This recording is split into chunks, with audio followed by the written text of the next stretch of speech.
You ask me why I'm running. The question is, how could you not run? Who are you? Who are you? Justin Mochkin. You live here, Yossi? You live in the community? Blade Mochkin, my grandfather's parents Mochkin. Actually, my family never held any official titles. I say the parents was a mashpia, and he never had an official title in Montreal, in yeshiva, nothing. That's because there was a Polish mafia there. And my father never had a title anywhere, and he's been involved in all kinds of business. And really, it would be comfortable with me also to do what I do and not to be involved in the Mesa. But it's a time that I ran last time also, and what it says is that a young man who's here in the Rebbe Shchuna who cares and who doesn't look away from the problems, and it eats him up when he sees all these problems. And I wish I would have campaigned more for myself last time, even though I can't bring myself to promote myself, but had I been in last time, we probably wouldn't have come into so much aggravation and period than whatever happened till now. So I felt obligated to get involved and to run, and thank God there's a turnout. But by Doha Pratis, I'm here, and I think I can make a very, very big difference in thinking straight and doing what's right and focusing on what we need and the truth and getting things done. I live here, I work here. In my personal life, although everything in America is measured by money, but really, I thank God, Baruch Hashem, I have 11 children, and they're all Yerei Mishleim. And they're all mentioned, and I have a couple children married, and on Allegain, in Darkat Teva, Vachsidis, Vamitzvahs, I have children Shluchim, and in that measure, I'm a tremendous success. And therefore, and I'm consistent. I had a textile business for 10 years, and I have over here the Kleshman for 10 years, and I have other things that I do. So therefore, I believe, I'm adamant, I'm focused, and I think that together we could accomplish a lot.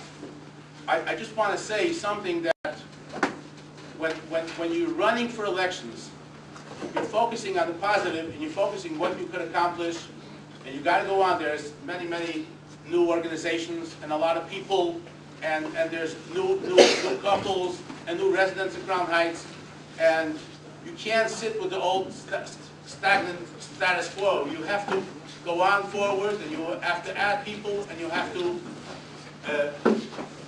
The truth is that everybody has to volunteer and help. We said it many, many times in many elections. You're electing 7 people, but each person has to have a following of friends, a following of in a shul, and to utilize these people to give a hand. I daven more or less most of the time in Mishkan Menachem, or most of the people that know me. We have shiurim in homes, and we praying a lot, and I feel that for the right thing, I can be in touch with so many people to know the right consensus, what they want, to help out. And this community council, if I'm elected, is going to be a community council that a lot of people will take part in it. Community council where there's no deals behind the doors. A community council where anybody who has an idea and anybody who's willing to give a hand is not going to be neglected.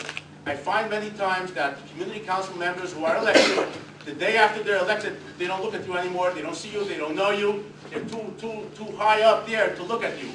And this community council, if I'm there, I will have a hearing ear to every single person and talk with any person and meet with any person and continue on and paying attention to the big things, to the little things, kakot and kagodl. This should help that we should think positive and look, forge ahead and look positive and make this place a good place and a better place and so on and so forth. Number one. Number two, we have over here Rabbi Shvei, don't ever forget it. We have a Rav over here, Rabbi Shvei, who encourages it, who thinks this is the right thing. The only thing that we have is our vote. Nobody can take away nobody can guzzle our vote for us. The public has a right to express their opinion and their vote and democracy, and that comes before everything. We're here to serve the people. The people, the tzigim, and even the rabbanim, they're not here that we should serve them. We're here to serve the call. And that in mind, the Rebbe should help that the calls should make the right decision and the calls should succeed and supersede, and like the Tzemach Tzedek said, the Agdus of all the Chassidim will bring us to Mashiach Tzidkenu.